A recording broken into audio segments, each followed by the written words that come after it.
We're back, people, and today we're back with another mock draft Monday for the Miami Dolphins. This is version 3.0.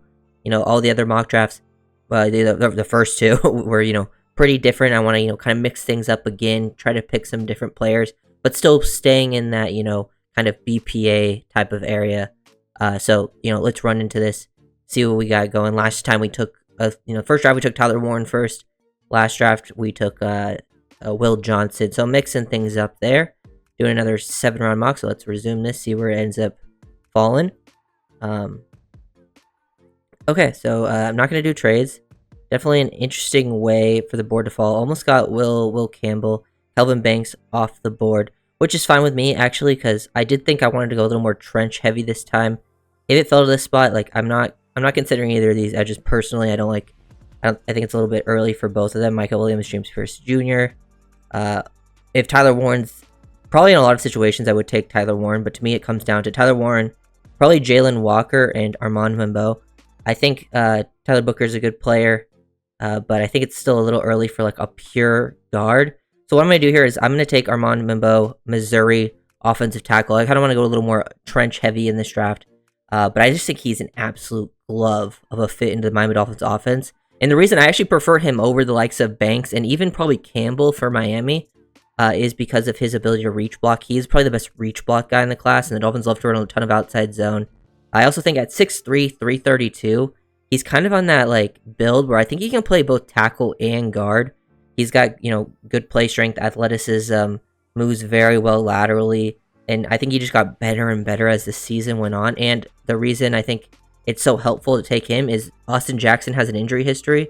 So if he does, and when he went down, it really hurt the team. If you do need to bump him out to right tackle, he can take over that role. So I see him as like an early starting guard that is like the right tackle of the future for you. And I think he can do some of the guard stuff, I think, better just based on his film than some of the other O-linemen that are kind of in this range. So big fan of Armand Membo.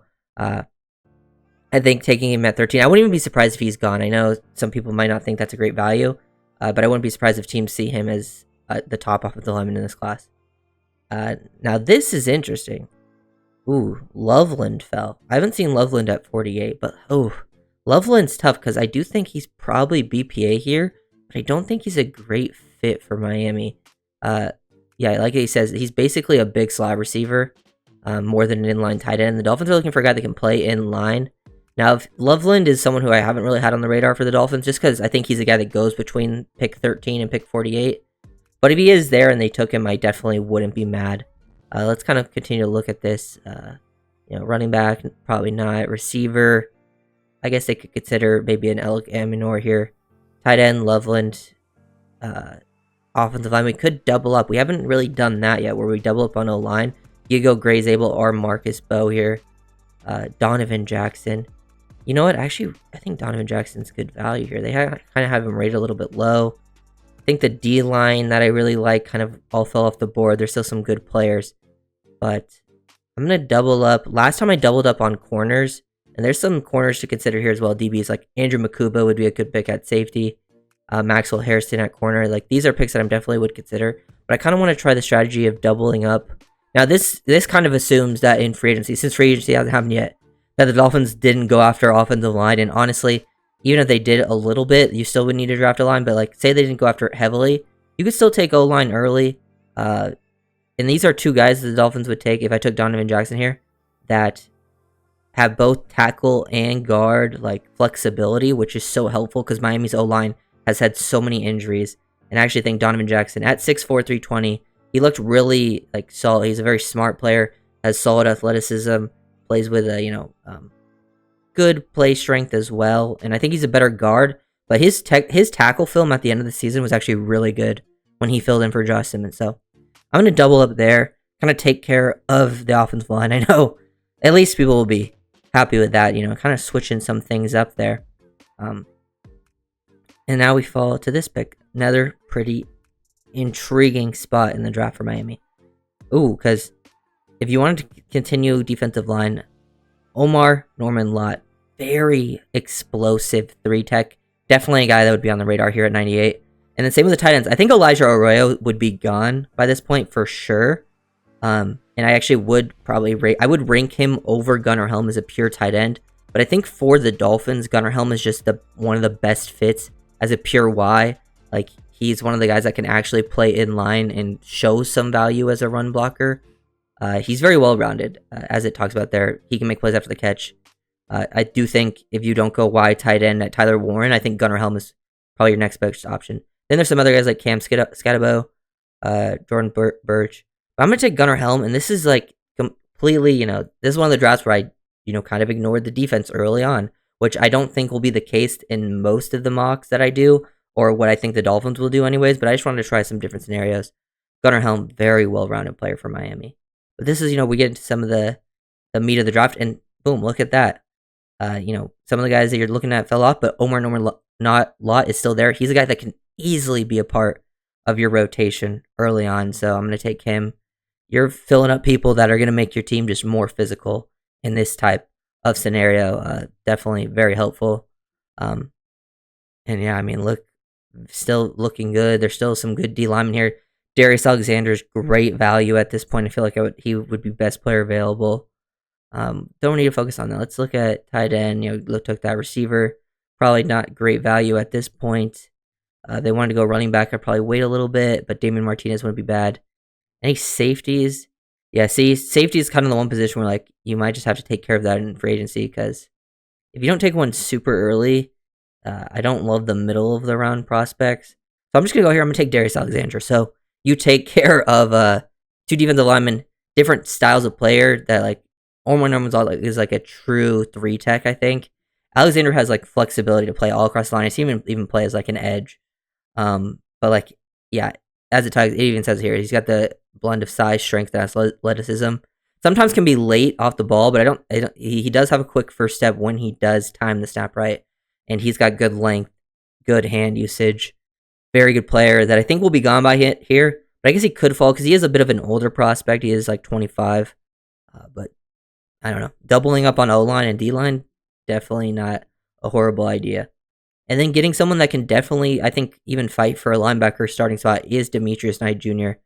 Kind of an old school guy. Like, he's 6'1", 246, so that means he's got a pretty dense build. Powerful at the point of attack. I think a pretty good run defender. And, I don't think he's an amazing coverage guy, but I do think he can play as, like, a spot dropper, which I think gives you some value there. So, you get a linebacker at 151 that, like, I think it's possible, because sometimes linebackers fall, and I think he's a guy that, depending on who you add in free agency, like, he could potentially, if it was like they signed Tyrell Dodson, I think that's a fight that he could potentially, have a chance at least to see some playing time at part of the season. You get that at that part of the draft, it's pretty good. And now you're here, it's like, do I triple up on D-line? Because I really like Jamari Caldwell. But I think I'm going to try to, keep it different. I don't think running back is right here. No. Doesn't look good. Already got 2 offensive linemen. We can look at our picks. We got Membo and Donovan Jackson, great value. Gunnar Helm, I also think is a good value pick at 98. He might be gone by then. Gunnar Helm is probably one of the prospects I actually have. It's hard to get a read on where teams have him. I think Darius Alexander would be gone. I think Omar Norman Law would probably be gone, but I think it's not impossible for him to be there. Let's see what we got at safety. Could go Malachi Moore, Alabama guy that has, like, some nickel experience. Yeah, ball hawking guy, pretty good in coverage. Ooh, I'm actually going to go with... The corners actually are pretty good here. Edge, no. Okay, so I'm going to either go with Parrish or Noel Williams.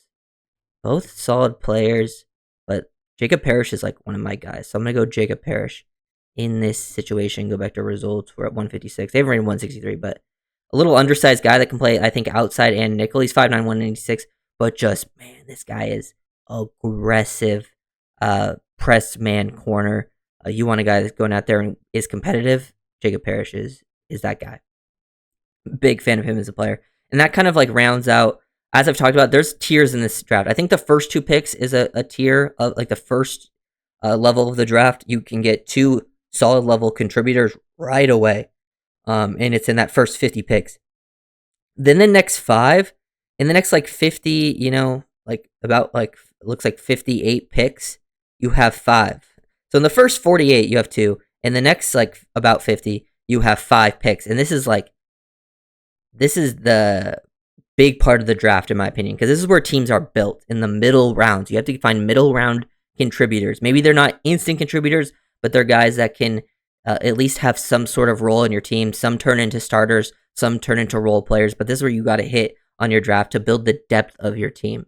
So this is a huge part. And then you have your final 3 picks where you have 3 7th-round guys, and you're just hoping that you're getting on some like developmental players that can somehow make a difference, special teams players, guys that if they make the roster, that's probably a nail of a pick in those situations. So, interesting spot. Cam Jackson, D tackle, big nose tackle. That would be interesting at this spot. We haven't gone. Let's see, running back. Let's go ETN. I think ETN's a solid pick here for Georgia. Got some explosiveness. I haven't, taken running back early yet, but I think ETN would be good value here. So we'll just take Trevor ETN. Haven't gone. Let's go to safety. Let's go Craig Woodson. I've seen him fall in a lot of these scenarios. California safety, that's very, very good in coverage, I think. And it says it here, like he's an athletic and versatile safety known for his fluid movement and physical play. I watched him at Cal, and like he plays on the back end and just like does his job, which is sometimes all you want out of safety. That's just like maybe they don't need to be like a super splash impact player because safeties aren't involved in every single play. It's one of those positions where like, hey, you just need to be in your spot, and when your chance comes, just do your job. And I think Woodson is one of those guys that probably should go earlier than this. I'm going to take him there. It allows you to get a safety. I mean, you look at this class, I think it's pretty like probably unrealistic because I think we're getting to the 7th round, and I'm finding people who can probably be some level of a contributor. I didn't go edge, so edge is a position I didn't go after, and I didn't go after running back and receiver pretty much, or quarterback. But I mean, I guess I could go Brosmer here. Brosmer is interesting because Brosmer has like some injuries, but I think he might be the best anticipator in the class, and we know how much the Dolphins value anticipation. So might as well throw. I think it's the last pick. This is where you're just kind of throwing darts, anyways. And there's some other players that you consider here. Kobe King, old school linebacker that is good versus the run, but not really giving you anything in coverage. But I'm gonna go with that because I haven't talked a ton about Brosmer, but this guy is one of the smarter quarterbacks in the class.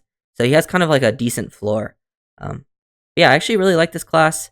I still think I have to go back and look, but I still think I prefer the first one, just overall.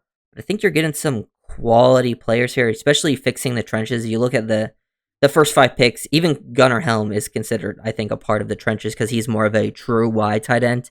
Obviously, he can give you a little more than that in the receiving game. And even then, you're still getting help up front with your linebacker play. And then the last picks, I kind of fixed, help gave the skill position some depth. But some of these picks probably a little bit unrealistic, but I think I for the most part, like it. At least, I think the middle rounds can go in so many different directions. I think getting D-line, that's why I think if they go D-line early, I wouldn't be mad because the class is just so good, top to bottom, so like you're still going to get good players. But I do think from doing these mocks, you can get good D-lineman play in like that early 4th round. It just seems like there's so many that someone's going to be there that's good. Maybe it's not these players, but there's going to be players like even Jamari Caldwell, Jordan Phillips, CJ West, something like that. And those are guys who I think contribute year 1, and getting those in the 4th round is really solid. But yeah, Armand Membo, Donovan Jackson, that definitely helps fix your offensive line, and it helps give you much, even if they don't necessarily both start, because I don't know what you're doing in free agency. They're both guys that would see a lot of playing time because of their versatility and how much the Dolphins have struggled with injuries. I think both can play tackle and guard for you, which I think would be a huge help. They're actually 2 of my favorite offensive line fits, so I'm glad since we went O-line early, we got these 2 because they were the 2 I would actually like in the 1st and 2nd round. Both could be gone by this point, but I don't think it's out of the realm of possibility for those 2 to happen. So if you guys are really like, comment and subscribe.